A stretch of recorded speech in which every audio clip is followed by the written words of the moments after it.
Hi everyone, my name is Shahira. Welcome back to my YouTube channel.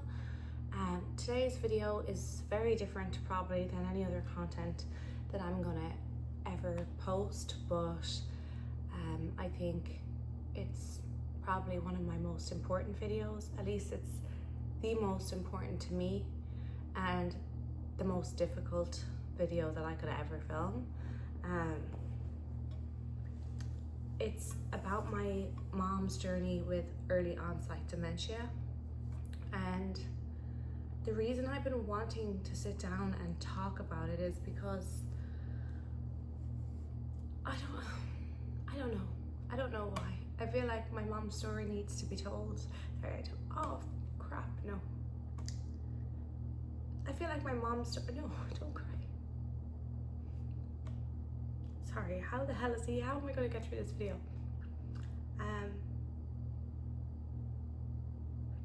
It's just been a hell of a past few years. Sorry. Oh my god, maybe I'm not going to be able to film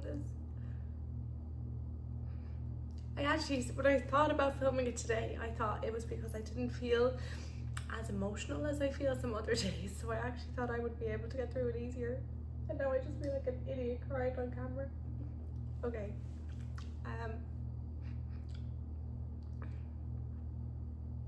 Damn. Maybe there's other people out there who are experiencing something similar and want somebody that they can relate to, or maybe God, I feel like I need my air conditioning on, but it will make a noise on the camera. Maybe the way that my mom developed her dementia, the way that I suspect my mom developed her dementia, I really want to get out there because I suspect that I'm not the only one and that my mom's not the only one that has these suspicions. My mom doesn't have these suspicions, they're my suspicions. And you're like, what the hell are you talking about? But I really want to shout that from the rooftops because I want to see if I get any feedback from it. So if you're watching this video, like, share it if you can, even if you can't relate to it yourself, or you don't know anyone going through this. If it could reach the people I think it needs to reach, it would be really important. But anyway, my name is Shahira. My mom's name is Yasmin, and I guess I'll just go back to the beginning. Me and my mom were the closest we could ever be. Me and my mom shared an amazing relationship. It couldn't have been, when I say we couldn't have been any closer, like, I really mean it. Like, I really mean it. Like, she was my best friend, she was my mom, she was everything to me. And I think part of that was because I grew up without a dad in my life, and I don't feel that was any loss. I know that people like to say, like, oh, no dad, you must have had daddy issues and daddy, and they try to label you with that, but I genuinely didn't feel it affected my life at all. I'm sure, like, it had to have somehow, because that's what they say, but like, I genuinely don't feel that way. And the reason I don't feel that way is because my mom was just such an incredible mother. And I truly believe that we wouldn't have actually been able to have had as close of a bond, as weird as that might sound, if there was a dad in the picture as well. I think part of that special bond that we had, and not to say that everyone doesn't, I'm sure most people have a special bond with their mom and their dad and still feel just as close to their mom. And I'm not trying to, it's not a competition or anything around here, but like, I don't know, what I'm trying to say is my mom was such an incredible mom that I never felt that I missed out on anything by not having a dad in my life. And I do feel that she provided all the love I could have ever wanted, and she went above and beyond to try to provide for me and for my sister. I have a sister that's 10 years older than me, and you know, we were just, that was it. When I say that was it, like, it's hard to believe, but like, literally that was it. There was only 3 of us. I feel like most people have cousins and aunties and uncles and, you know, even family friends and things like that, and we were just incredibly isolated. And I mean, I could be here for ages if I was to go on and on about it, but my mom moved to Ireland from the UK and to look after my grandmother who had passed away her home. Why am I going on about this? Sorry, I think this video is going to be all over the place. I don't even know if I'm going to be able to post this.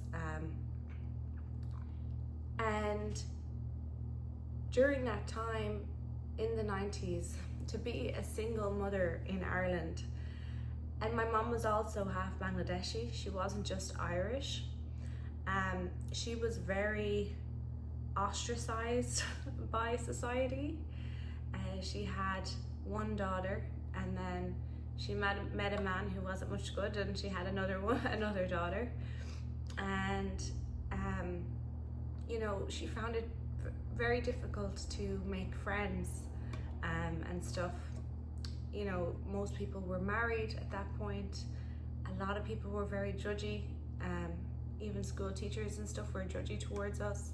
Now things got better as Ireland progressed, and you know, obviously Ireland is kind of a different place altogether now. There's so many different types of people there, but back in the day, I know my mom felt very ostracized, and I think also because of that incredibly abusive relationship that she suffered with my dad, she really just wanted to protect herself and her kids once she got out of that relationship, and we were her world, and that's all her focus was on, for better or for worse. So again, that's just getting back to me saying, when I say there was just the three of us, there really was just the three of us. My mom didn't even really have many friends, or at all. She had, you know, we have an uncle and two aunts she had vague communication with, but they were in the UK, so it was difficult for us to have any relationship really with them because we lived in Ireland. That's just to say again, our bond was incredibly close. Couldn't have got any closer. My mom was the type of person, she'd give you the sweater off her back even though she didn't have anything. And I always think of this time in the story where I went to the dentist when I was a young, I don't know how old I was, so I was a child. And my mom expected it to be a certain amount of money. I don't know how much she expected it to be, but she was quoted, or whatever it was I needed done to my teeth, I can't remember. And she went off and she bought herself a sweater in Dunnes Stores. And when she came back, the price of the dentist, and she would never really buy herself anything, that's another thing, because like I said, she'd just give everything to her kids. When she came back, the price of the dentist ended up being more expensive. They had to have done something else to my teeth that she wasn't anticipating paying for. So she had to go back and return the sweater in order to come and pay for my dentist. She just was in the struggle a lot, and that, I don't know why I'm giving you this backstory, but that just makes me really sad. Sorry, I'm gonna do a Kim Kardashian ugly cry.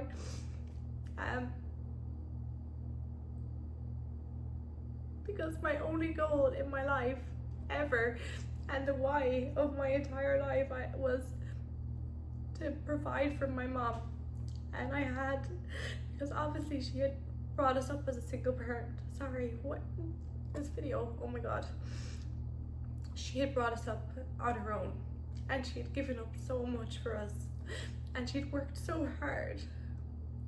And she had a life that, okay, well, yeah, we're not a world, a war-torn country or anything like that. We had, Ireland is a pretty good place to be raised and everything, but I just thought she deserved the world. And a lot of my ambitions in life, and my why for anything I ever did, like I said, I just had visions of my finally providing a life for my mother that she deserved and giving back to her. And I think that's always why I wanted to, be rich and move to Los Angeles and have a mansion and all this stuff, and all these really high expectations for my life, coming from such a small place as Galway, because I just wanted to give back to her so much, and that's been one of the most challenging parts of all of it, is just feeling like I never got there, and I never got to provide that life for my mom. Like I used to make vision boards, and I would, like, I really believed in the law of attraction and manifestation and stuff, and I still do, but I also struggle with it a lot because of this situation. But I would create vision boards, and I'd put my dream house up there, and I'd stick my mom on it and my dog on it, and like how I wanted my life to be. And over the past few years, everything has just like gone to shit, really. So this is going to be the longest video ever if I don't hurry up and get to the point. Up until 2021, my mom was a really healthy person and really intelligent. In terms of, like, she had a memory. It's like there's so many ironically sad parts of the story, and parts of it is like, we used to say she had the memory of an elephant, because she would remember everything. And God forbid, like a school child, a friend at school or something, or a friend growing up, or an ex-boyfriend or whoever would do something to you, and you've moved on with your life and forgot about it, but my mom would hold that against them for the rest of the time and not like them. She's like, oh, remember when they robbed your pencil? Like, she would remember everything. So it's ironic that what's happened is with the brain, and she was also an English language teacher and a computers teacher, and it really into politics, and she had many a degree, and she was always watching the news, and she just you could have any type of intellectual conversation with her and she'd have an opinion on it. She was just super smart. She also didn't drink, she didn't smoke.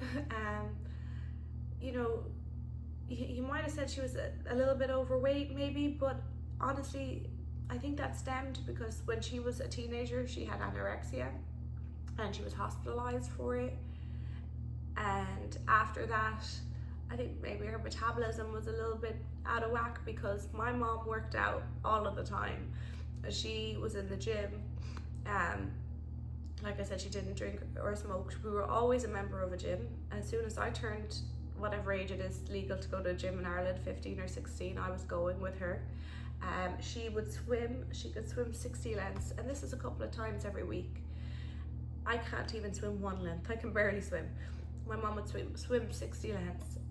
She would cycle her bike everywhere, down to the store. She wouldn't bring the car most of the time. If it wasn't raining too much, she'd bring the bike. She'd fill up her little basket, and she'd cycle back. And she'd walk the dog. She'd bring the dog in the basket. The dog would run along the bike. Like, she was very active, and like I said, didn't smoke, didn't drink. Like, just very, very, like, everything that you think is healthy, even food wise, we ate especially compared to the American diet now, living in America. Like, we ate really healthy, like, growing up. Chickpeas and vegetables and protein, like sorry, I think I've got something in my eye from crying. The worst thing we'd ever have is like a Rocky Road or a chocolate bar or something. It'd be once a week or twice a week. Or my mom liked a yogurt. Like, what I'm trying to get at is she was really healthy and she was really smart. And in 2019 she came out here to visit me. So I moved to America in 2014, and there were a few years where there was an exceptions where neither of us could afford to travel, but towards the latter years, my mom spent almost every August for a full month out here with me in Los Angeles, and she loved it. And the reason she was able to do that was because as a teacher, they'd have the month of August off. So as soon as she had that time off, she was over here and with me. So the last time we did that was in, sorry, I'm getting all stuffed and everything. The last time we did that was in 2019. And she came and stayed for a month, and I cherish it so much. We went to Vegas and we went to the Grand Canyon, and you know, I never pictured that anything, like actually at that time my life was going quite well. It was pre-pandemic and I had opened up a clothing store. Some of you might remember if you had me on Instagram at the time. Life seemed to be picking up. It really seemed like, it just seemed like everything was working out. I had numerous TV shows reaching out to me all the time, asking me to audition and come on and da-da-da. And I felt like one of them was definitely gonna like come to fruition. Actually, I was cast on one of them, and the reason it didn't go ahead was because I couldn't film that year because of the pandemic. But you know, I was okay. I was doing my store, and I was really starting to get some momentum out here in LA. It had definitely taken some time, 2014 to 2019, to kind of, that sounds like a very long time, and it is, but when you move like 5,000 miles across the world, and you know, you're trying to just, everything was new to me and I didn't know anybody, so you're just trying to kind of build one brick at a time. And I finally felt that in 2019 things were going my way, and that summer when my mom came out, I just had the best time with her. And then she came out again at that Christmas, I think for 2 weeks. And basically that's the last time that I've ever seen my mom be her normal self again.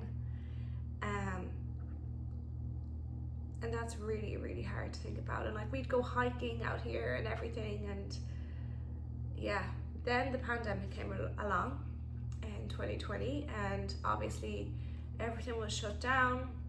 And I remember I spoke to her on the phone and I said, Mom, they're like, this pandemic, they're saying that they're going to like shut down all the airports and they're not going to allow people to fly and yada yada yada yada yada yada. And I was saying, get on a plane and come here and ride out this what did they call that when they used to make us stay in the house? Curfew? Or I can't remember. There was a name for it. Social distancing, like curfew thing that we all had to do. It's gone out of my head.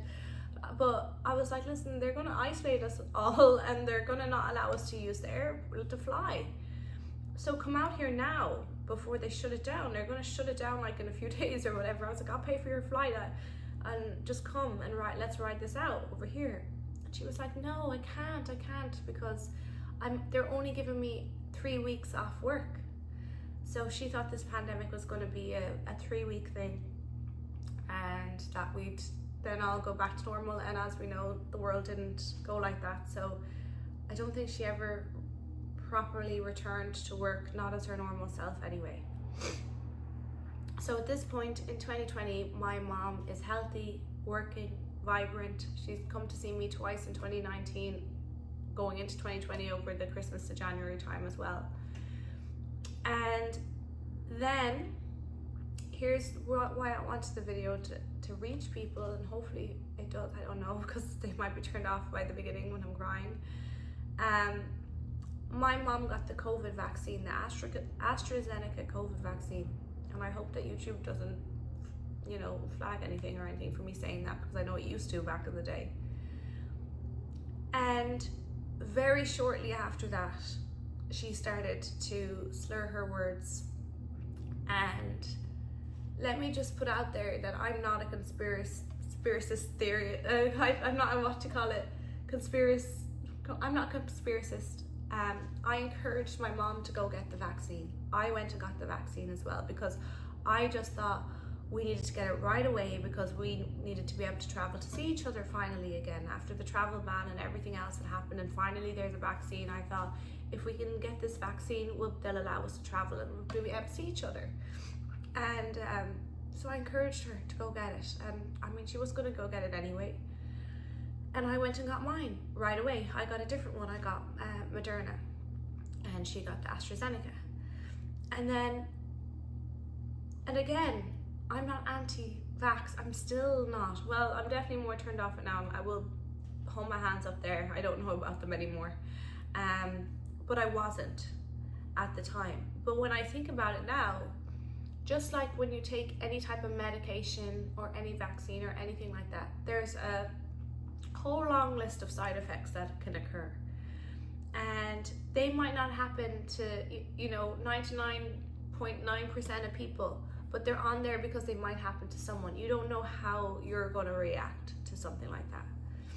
So I have no proof of this. This isn't something I can like solidly prove. How would I prove it? I don't know. But my mom I know the timeline, and as somebody, even though we were 5,000 miles away from each other on the other side of the world, we spoke 10 times a day. Like, we were always on the phone. Moving to America was one of the most challenging, difficult things for me to do on my own, because I had to leave my mom. But then what kept me here was she loved it here. She encouraged me to be here. She thought this was the place for me. Like, she wanted to move here, and I thought I'd be able to move her out here. So that was all my goal, was to build a life here, then get my mom to move out here with me. Moving here basically was the most difficult thing that I've ever done, because I had to leave my mom, but I would still speak to her 10 times a day on the phone, and we would text all day, every day, and go to Trader Joe's, and I'd be on the phone to my mom about silly things like, what should I get to eat today? Oh, they have this or they have this. What sounds nicer? And like, I relied on my mom to help me make every decision in my life, basically. And now I look back and I think, for better or worse, because it's only our parents, first time living too, and they don't get everything right all the time. And I would like blindly just take any advice that my mom would give. And it's, obviously, I do think most of her advice was really good, but, obviously when you look back now, you kind of think, without having that person there to help you make up your mind or lead you in certain directions or advise you and all that, as much as I miss it, I think I did just blindly follow anything she said also. I always felt like, for example, I wouldn't be able to marry someone if my mom didn't like them, because that was really important to me, because I had visions of moving her in with me, or at least having like a granny flat or a granny house out the back or something, but or being rich enough to buy the house next door, something like that, like a Kardashian vibe. I just imagined her being right beside me, so it was really important that whoever I would end up with, she would like, and that's the way I thought about life. My biggest fear upon moving to America was that something would happen to my sister, my mom, my pets. My niece then came along later. Now I have 3 nieces, but they're later on. And it's horrible because it happened with the pets, and it happened with my mom.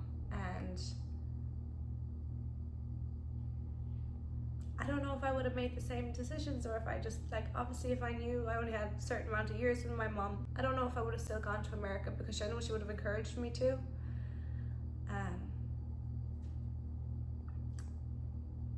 But there's nothing like spending that time, so I don't know. Anyway, she gets the vaccine, and very shortly after that, now it could be coincidence, who knows. With that being said about America and everything, you have to imagine though also, my mom has early onset dementia. She's gotten this in her early 60s. So I thought nothing like this will ever happen to my mom until at least 20 years beyond this point, in her 80s or whatever. And I also thought that, I just anticipated, because my mom lived such a healthy life, that she was so smart and everything else that I said earlier on, I thought she would just be like a little wise old lady in the corner into her 90s. Like, that's what I thought she would be like, drinking her cups of tea and watching Coronation Street and EastEnders and giving advice and seeing her grandkids grow up, and that's just how I envisioned things. So it didn't work out that way. So in 2021, she gets the vaccine, and very shortly after that, she starts slurring her words. And I have actually text messages to prove that, because I have text messages where we're speaking about her going to get the vaccine. I have text messages where she said that she's gotten a bad headache after it. And then I have text messages where slowly her English starts to go downhill. And by slowly, when I look at it now, actually it was pretty fast. And as an English teacher, my mom's grammar was impeccable. And she was actually a little bit annoying about it, because growing up in Ireland, we used a lot of slang words and ye, and you know, just different things that we might say in Ireland. I can't even think of any more off the top of my head, but Irish sayings, and she'd always be correcting me. That's not proper English. This is how you say it, like this, because she was an English teacher. So to see, the first was that her spellings and her words weren't really making that much sense. I even have some comments on my TikTok, because she was always the first to like, comment, save, anything. And I even have some comments on, I think even my current TikTok. I had an old TikTok account too, so I'm not sure which ones they were on, but I remember her comments being a little bit off, and that was kind of the first sign. It was just, things started to feel off. And from there, she started crying a lot on the phone to me, and it was really confusing. It was a really, really confusing time. Meanwhile, there was still a travel ban, I believe, because I think it went on for 2 years. And in the mix of that, my visa that I was on expired, and my green card had been approved but hadn't come through yet, so I couldn't travel. And if I traveled, my understanding was that I was giving up the green card that was already approved and already paid for, that it would get declined. And that's when the travel ban was finally lifted. That's what I was told. So I couldn't leave. So it was honestly torture. And even now, I don't know what was the hardest part of my life, because when she started to go downhill and I could tell there was something wrong, she was acting strange. She was kind of starting to say some like things that weren't true and stuff about me or my sister, to neighbors, to different people. They were coming to me. It was kind of causing a lot of chatter and chaos and confusion. And my mom loved us so much. She would never have a bad word to say about us, especially not to anyone outside of the two of us. So there just seemed to be a lot of weird things happening, and it was a really confusing time. Sometimes she'd be kind of angry at you, or sad, or like all these different emotions. And I started telling her, like, you need to go to the doctor, Mom. Like, her doctor was behind her house. She literally had the doctors, it's like our estate that she lived on, and then the doctors. And before this, she would always like go to the doctor. She wouldn't think twice about going to the doctors. She'd have a cough and go to the doctor. Like, she wasn't someone afraid of going to the doctor at all. So for all of a sudden, when I'm saying, Mom, there's something wrong, like, and this is from 5,000 miles away on the phone, you need to go in. And her not listening to me was just really frustrating and difficult. And I felt like I was screaming at a wall. I was trying to get everyone to understand that there was something wrong with my mom and she needed help, and it felt like nobody was listening. And I started emailing her doctors.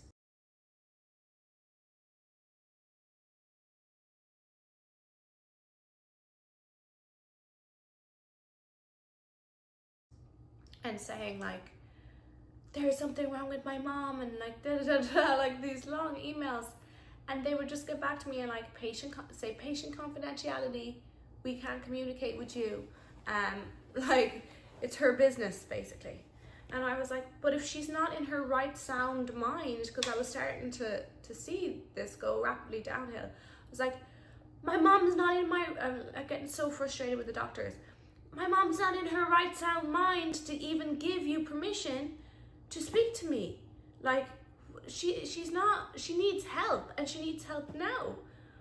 I was so confused. I thought she was maybe suicidal and incredibly depressed.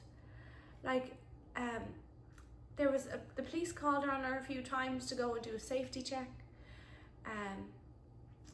You know, she was put into hospital, like all different things happened, and then she would run away, and then it like, you know, I thought she was having a mental breakdown. Like there was so many different elements of things that were going on, and in the meantime she had fallen out with my sister, and obviously my sister has so many regrets now, because in hindsight and now obviously knowing what has transpired and what was actually going on,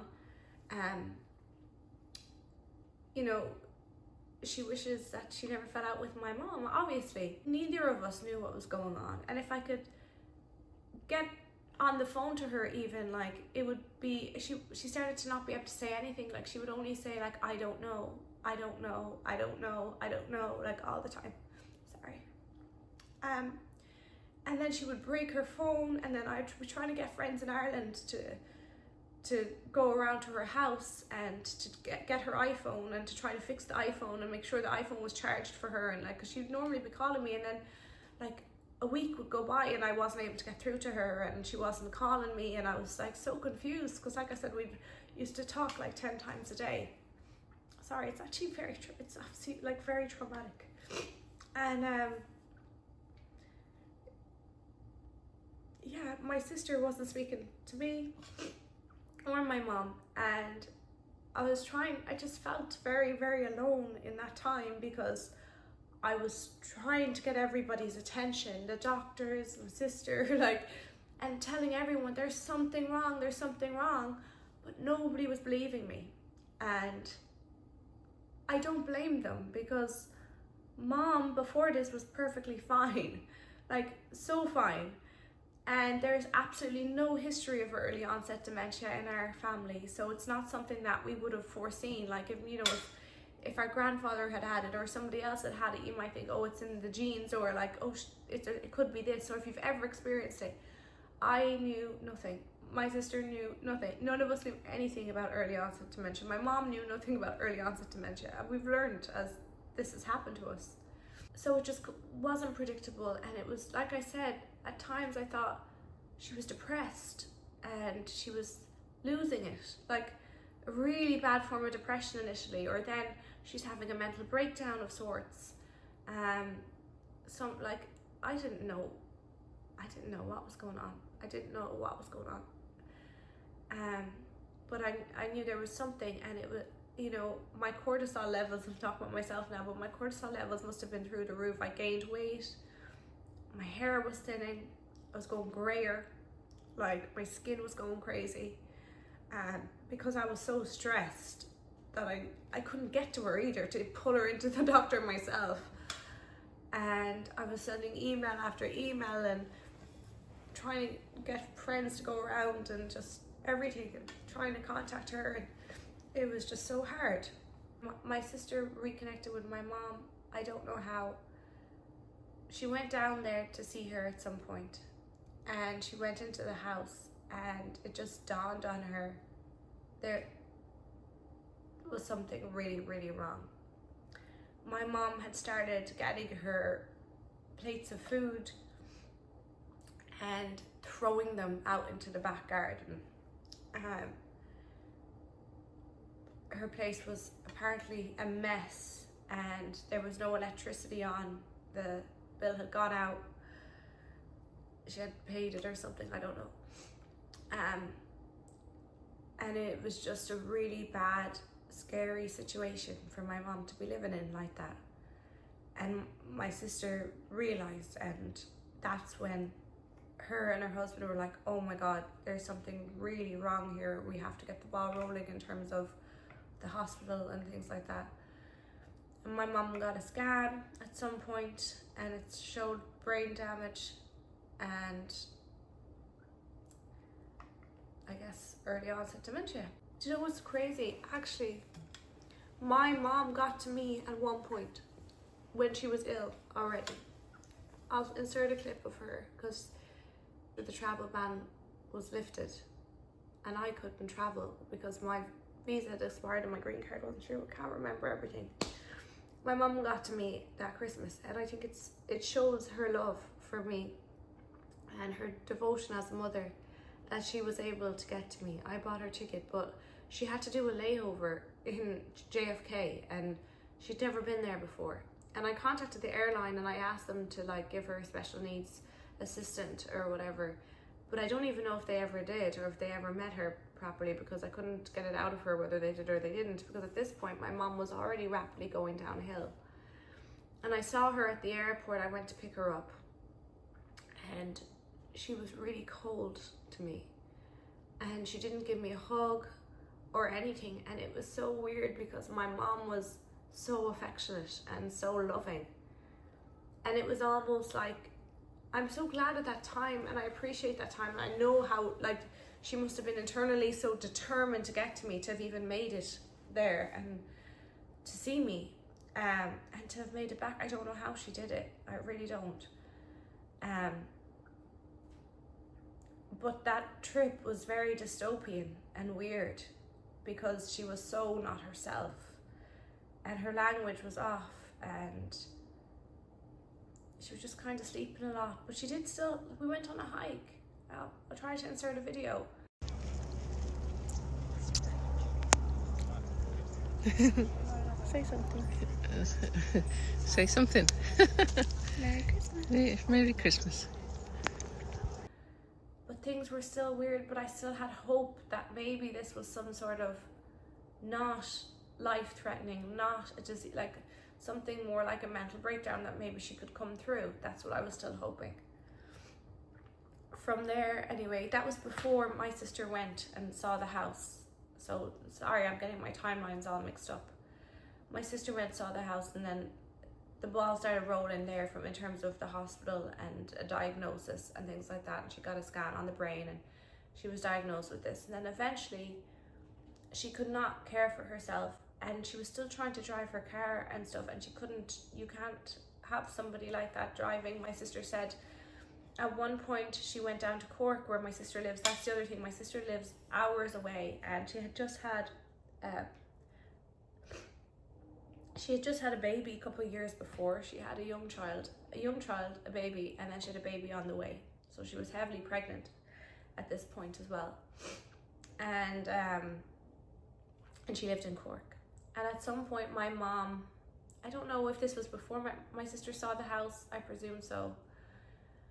My mom went down to see her, and my mom was the slowest driver in the world. That was like something that would honestly make me a little scared for her, because even though she was really safe and slow, I'd be scared that someone would come very fast around a bend or something in Ireland, and I was always worried about that. But apparently, according to my sister, she got down there to Cork within like a rapid time, a time that she shouldn't have even been able to get down there in. So she must have just been booting it down, and not only is that out of character for her, but she bet the time that my sister's husband would make it, or that Lauren would, my sister would, or that my sister could do it in. And it was so unlike mom, but also like suspiciously and scarily fast. So that's just when it became really clear that my mom needed 24-hour care. And at this point, I was in a relationship, I believe. I got in like a almost 3-year relationship. We did break up for a period. I can't remember. Yeah, I was living with him. I was living with him at the time, so we were living together. And I thought this was like my person, and we were going to build a life together. Sorry, why did that make me sad? And I didn't know what to do, because obviously you think, do I move back to Ireland and look after my mom? But it would have been impossible, like, and it still would be impossible, as us who aren't even if you were a nurse, it would still be impossible, because my mom, at this point now, she can't speak, she's incontinent, she is forgetting how to use her limbs, she's forgetting how to walk. Actually, I don't think, not forgetting, she's forgotten how to walk. She's wheelchair bound basically since the summer. I've seen her be able to lift one arm but not to do anything with it, just randomly like lift it and look at it.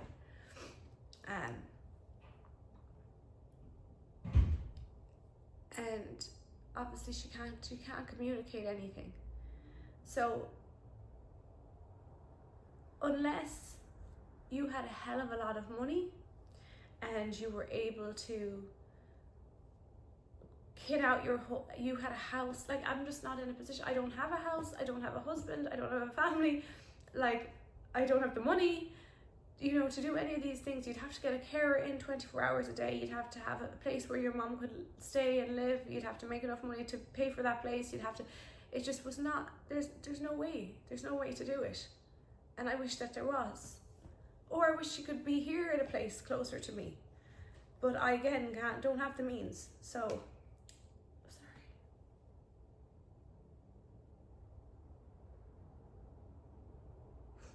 It's a very, they say money doesn't buy you happiness, and it wouldn't change the situation, but it would make things a lot easier, you know, if there was different options available to you, maybe. But with me and my sister's situation,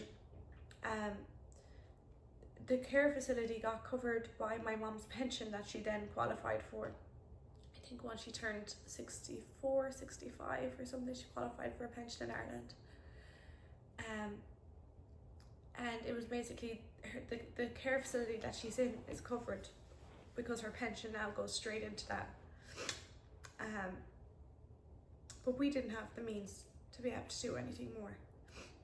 And even now, I struggle so much with, like, do I just hop on a plane and go back there? But I actually don't even know what I'd be doing with myself, because I still am a young woman. That relationship came to an end, unmarried. You know, what would I be going back to try to, like, where would I start? I just don't even know from my own life, like, what I would try to build. I've been trying to build a life here for so long. I've been here for over 10 years now in America. My mom always encouraged me to be here, and she wanted me to be here, and she wanted to be here too. And also she had even conversations with me where she would say, I don't want you to be a middle-aged spinster looking after your old mom, she would say, and things like that. And but I mean, like, I don't know what the right thing, to do is. Like, if I should just go back. I worked so hard to get my green card and everything as well, and to try to, like, live a life here. My sister doesn't live in the same place where my mom is, in Galway. My sister lives in Cork. My nieces are in Cork. I would be going back to basically just try to survive out there, try to find a job or something and survive out there, and just go in and sit with my mom every day, which sometimes I think about doing, but you still can't communicate with her, you can't talk to her, you can't help her, you can't do anything. She needs professional care, which is what she's receiving there. In an ideal situation, I would be flying back there a lot more often than I've been able to. But, you know, when you're on your own in this world and you live in a very expensive place and you have to pay for your car and your apartment and your bills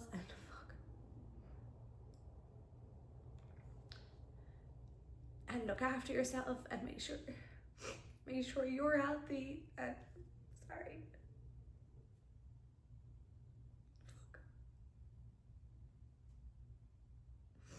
make sure you're healthy, make sure you live a life that would make your mom proud, because that's all I think about now, is that I want to make my mom proud, and I want to be somebody that she would be proud of,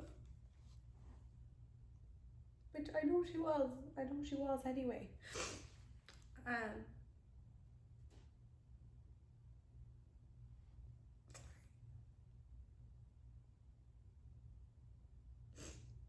But it's just an internal battle that I face daily, and it's a lot of guilt for not being there as well, but I just don't even know what I would be doing there. or how I just feel helpless in every way. So the other week I got the worst call, and I was in work, and weirdly enough I'd been thinking about my mom right before I got to sleep that night, and I think about her all the time, so that's nothing new. But I've read that sometimes people who are even non-verbal with early onset dementia, that sometimes, because her body is shutting that down now bit by bit, she's forgetting how to swallow. These are things I never knew happened. When I heard early onset dementia, I literally thought, you think like, oh, like The Notebook or something. They're going to forget who I am maybe, and that's really sad, but they can still kind of watch TV and talk, and then you can tell them who you are again and again and again. Like, isn't there like a movie like that where the guy, like, is that The Notebook or something else, where you replays the same tape to the person and like they'll get brief memories back, or even if they just know you're a kind person but they don't know who you are, or they just, at least you can communicate in some way. That's what I thought. But my mom now is just there in physicality, but she's not there in any other way. There's no real sign of her understanding anything at all, being able to communicate in any way. And like I said, her body is now forgetting, and she's forgetting even how to swallow now, even water. So the other week I got the call that you never want to get.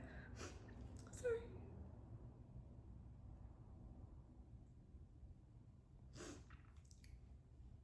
When I was at work, and like I said, the night before, I've gone off tangent. I heard basically that, well, during doing research, I found out that sometimes when someone's about to pass away with early onset dementia, in the hours before they pass away, that they will magically start talking again. And that this actually happens in quite a number. I think they said 80% out of a study that they did, which is crazy when somebody hasn't been talking and isn't there at all.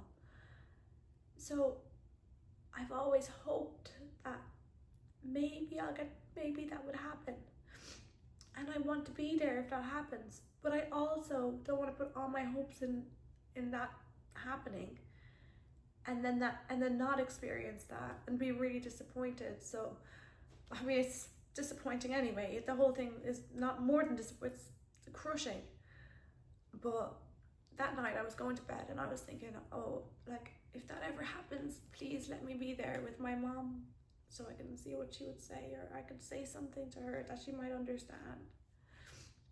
And then I went to work that morning, and then my sister called me, and she said my mom had a collapse in the home, and that she was going to go into hospital, and that I may need to come to Ireland.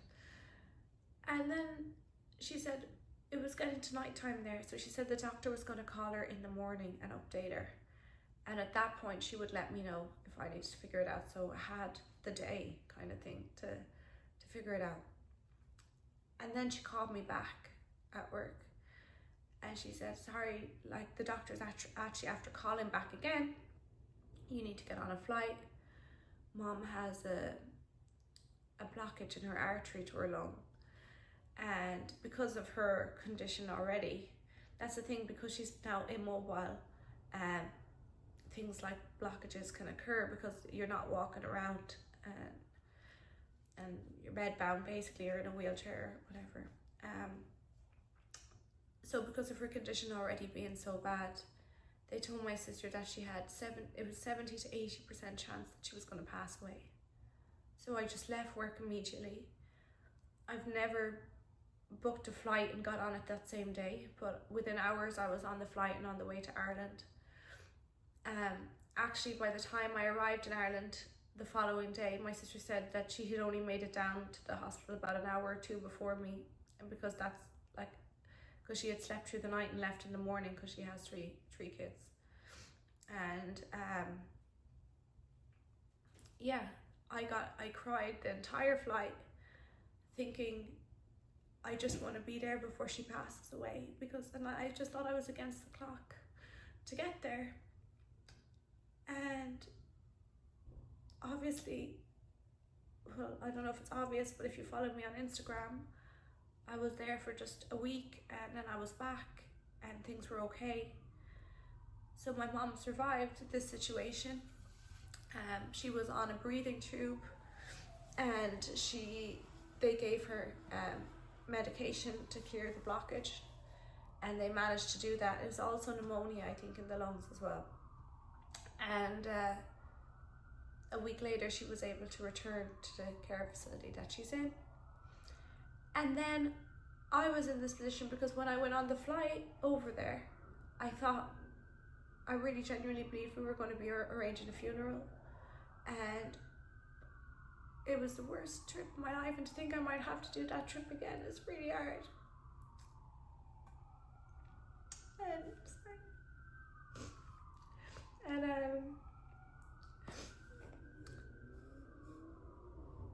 So basically every day I just go into the hospital and just sit there beside her from the morning till the night time. I think it was 8 p.m. We could be there till 8 p.m.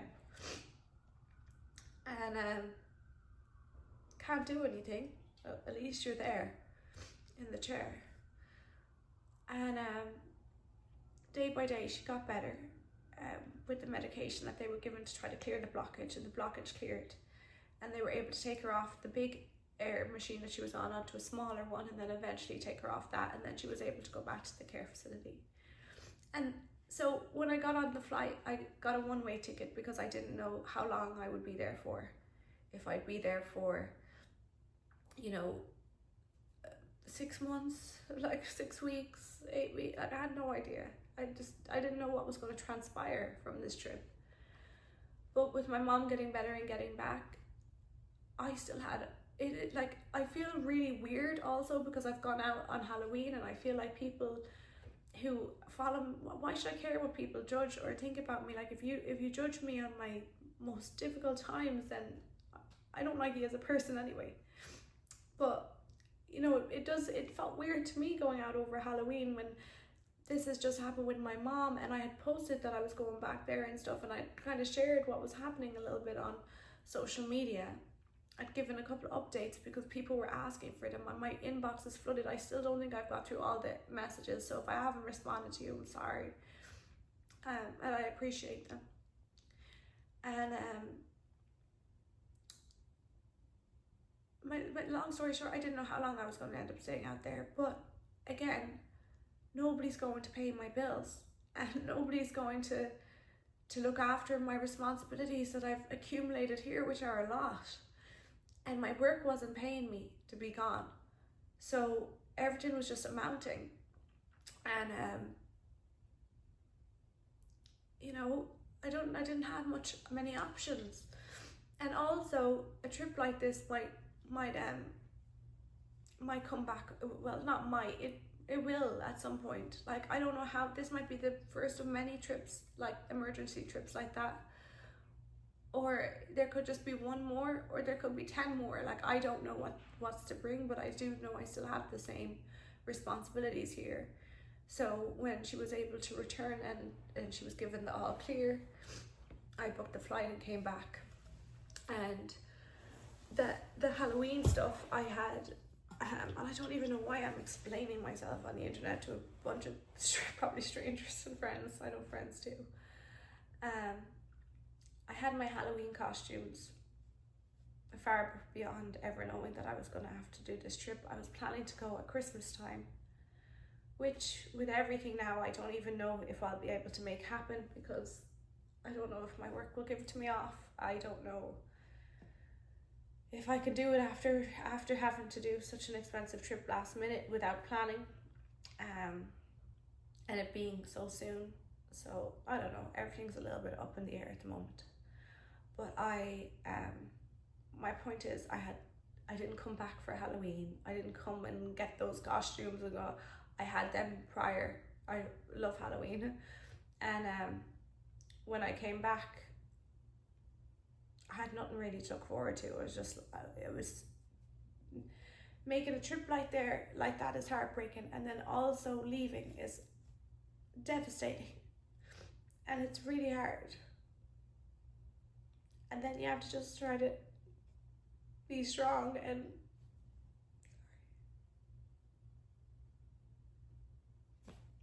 push forward with your life without the one person that you always needed and you always relied on. So yeah, I don't know. I'm just trying my best as her daughter to not let it squander my whole life and my whole existence either, because it so easily could. I could easily spiral off the deep end and do all the things that most people do when they decide to spiral. Not decide, but like just, when something tragic happens in their life. And I could do that, but easily, because there's some days I don't even want to be here either.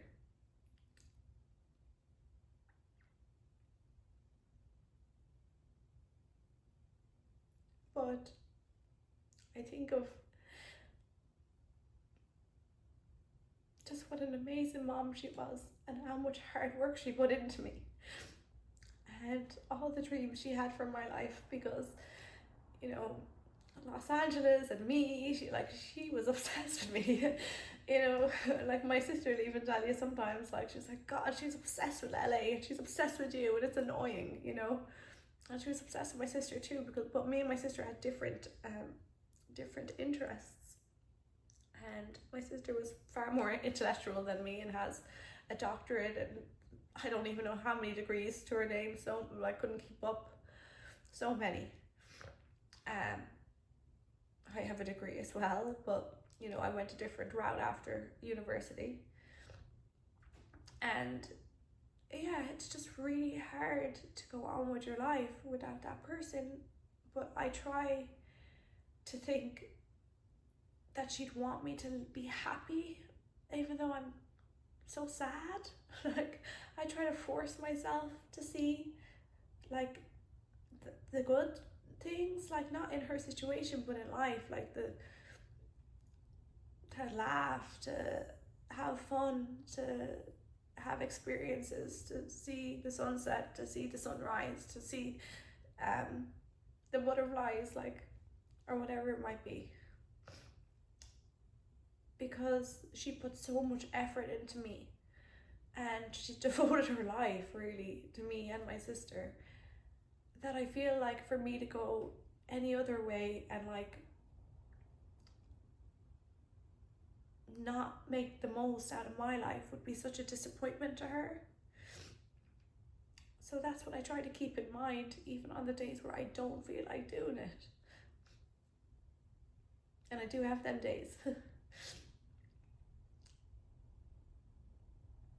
So I mean, I guess that's another lesson, just to see that, like, what you see on social media or the highlights or how you think somebody lives isn't always like the case. Because I live with this every day and I'm heartbroken over it.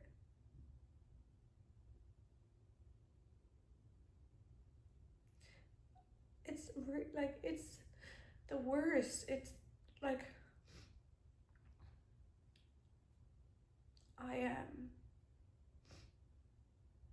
I'm grieving somebody who's physically alive, but they're gone. They're gone. And I had a conversation with my sister when I was back there in Ireland, and I said to her, the one thing about this for me personally, because my relationship was so close with my mom, she's almost like my twin, like, in a way. If I'd lost my mom tragically, this is how I try to think about it. I know it sounds crazy. If I had lost my mom, like boom, in an accident or something, I think the shock would have derailed me completely, because I've had a shock like that before in my life with one of my best friends when I was younger, and I couldn't even imagine it with my mom, because she was my rock, and I wouldn't have known how to live life without her.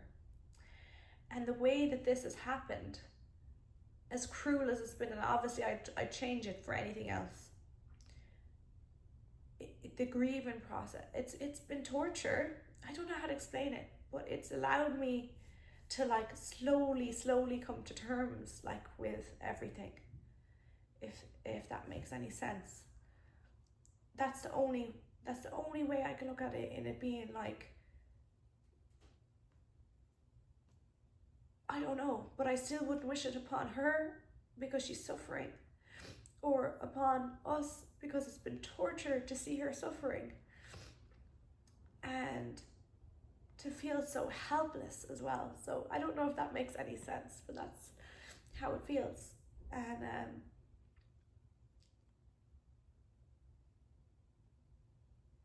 yeah, I just never knew. I never knew anything about her dementia. You know, I always thought, and I think most people think, you just start to forget things, maybe slowly. Where are your keys? Where's this? Where's that? And then maybe forget people, and that's very sad and tragic, and that's what I would have thought. But I didn't know that your whole body shuts down, that you forget to swallow, that you forget to use, you have to use your legs, that you forget how to go to the bathroom, that you forget like all your bodily functions, you know, how to scratch and itch.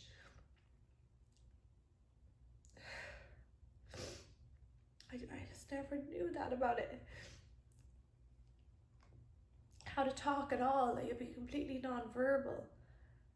And the thing about it is, sometimes it doesn't get to those stages, because when most people obviously get dementia when they're older, in their 80s, 90s, whatever.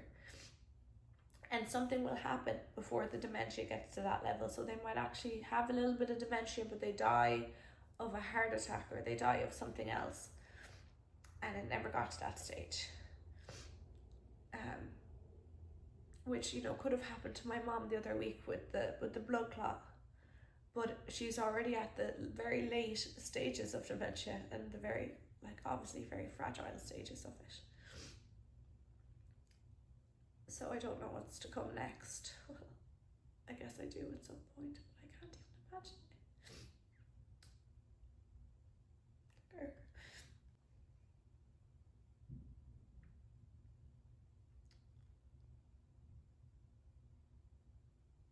That flight home was the worst flight of my life, and I just can't believe I might have to do it again at some point or something.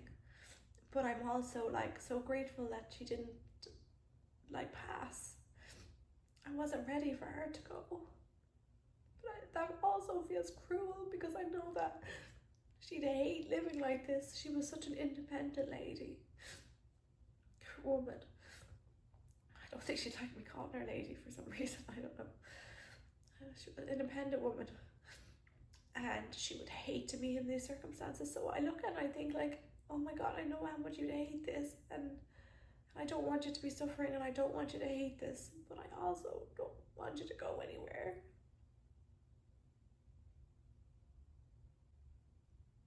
And when she was in the hospital, like on the oxygen, she's getting I don't think it's because she was getting the flow of oxygen. She looked well, like in her face. Her skin had colour, and her eyes like were bright. She's gone grey now, and she wouldn't have allowed that to happen. Probably she would have kept her hair black.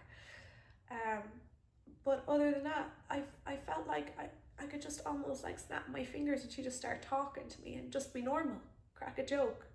Because she looked physically well, and that's what's kind of scary as well, even though she couldn't move. It's scary because I look and I think, I don't want your body to go anywhere. Because I love your skin, and like I love your eyes, and I love your eyelashes, and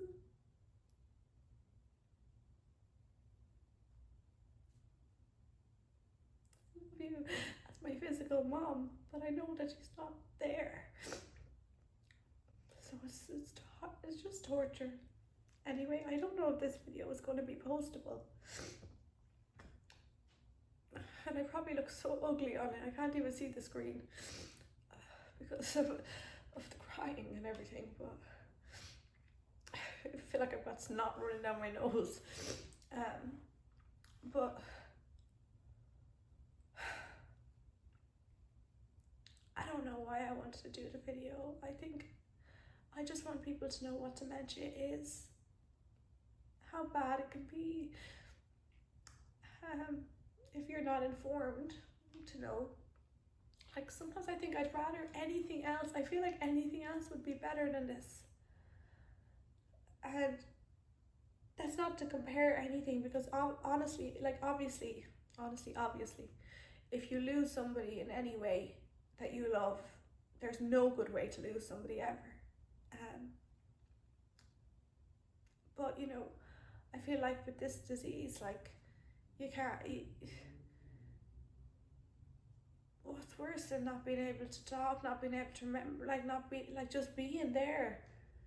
At least with other things, maybe you can communicate right up until the end, or you can even have an idea of how long it would be till something will happen. Like, sometimes people are given 6 months or 4 months or however long, and as scary as that is, and it's horrible to have some sort of like ticking time bomb, and don't get me wrong, with this situation, it's like you never know.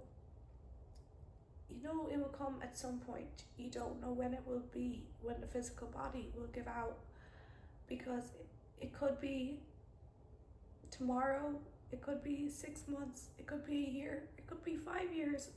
I don't think it's gonna be, but you don't know, or at least nobody's told me that I know of.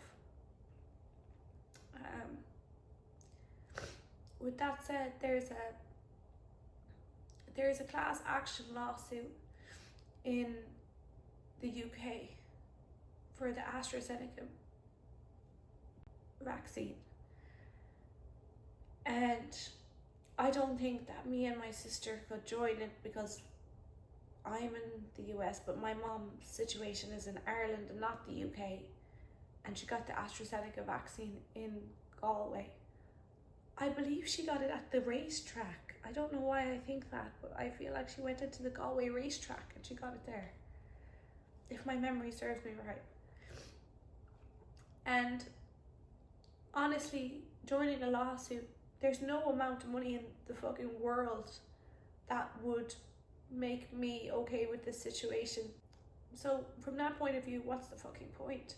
But I do feel that awareness needs to be out there, and that if that caused this, some responsibility needs to be taken and accountability from these companies, and honestly from the government as well, for forcing everyone to get this thing. Because again, maybe this would have happened to my mom anyway.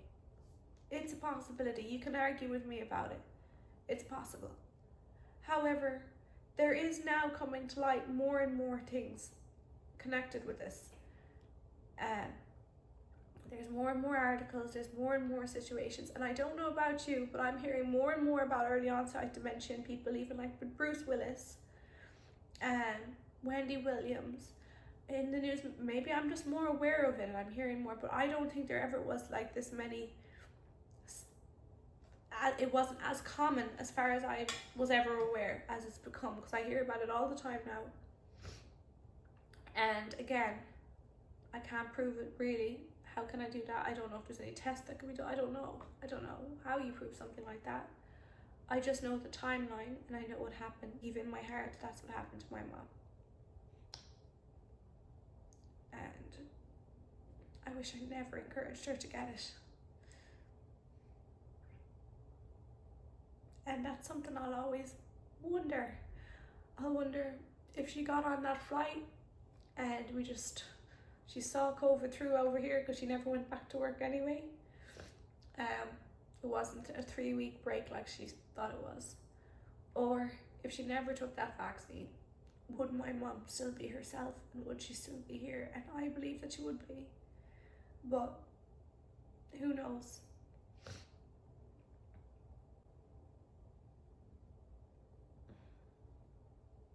Anyway, I think I'll end the video there. I don't know what else to say.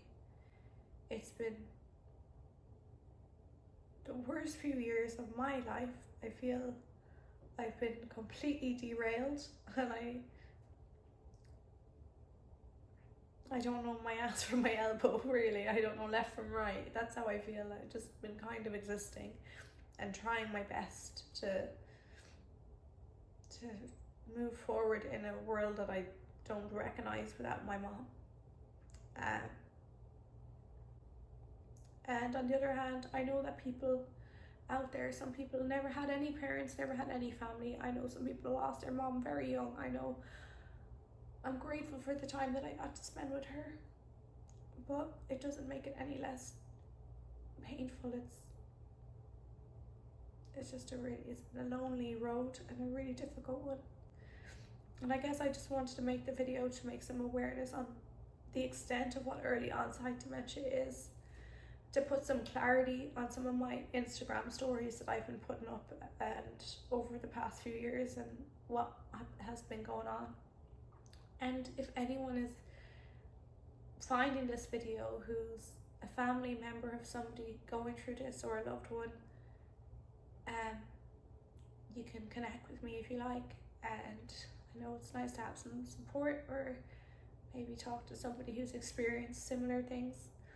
And also, obviously, if there's anyone out there who this video comes across that they feel that their loved one also, their illness was connected with this vaccine, I don't know what we could do about it, but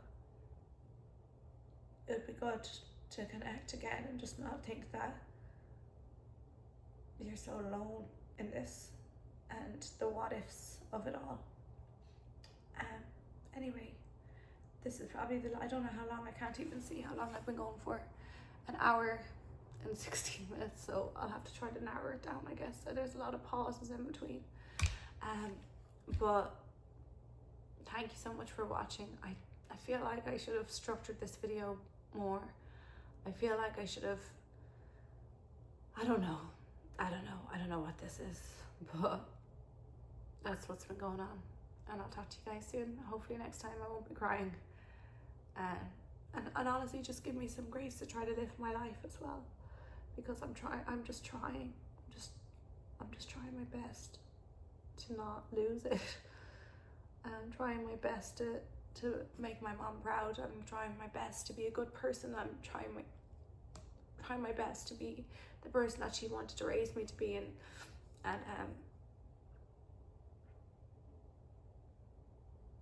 it's lonely and it's difficult. That's all I have to say. Thanks for watching. Talk to you guys soon. Jamie Scott's perfectly constructed world collapsed 10 days after having the AstraZeneca COVID jab. He had a loving wife, 2 young boys and a well-paid job. But now he struggles with everyday life, brain damaged as a result, he believes, of blood clotting caused by the vaccine, a rare side effect he was unaware of. He's taking the pharmaceutical giant to court, claiming the vaccine was defective. I took it to protect the elderly people around me, but I think AstraZeneca and the government need to explain the risk whenever you take medicine, I think, because if there's a risk, if I've got a young family, that I would never have taken it. There's not much to do when all I can is thinking about you. Not doing well, don't know where you are, 'cause you're not here. It's been way too long. If I could lay down beside you, I would.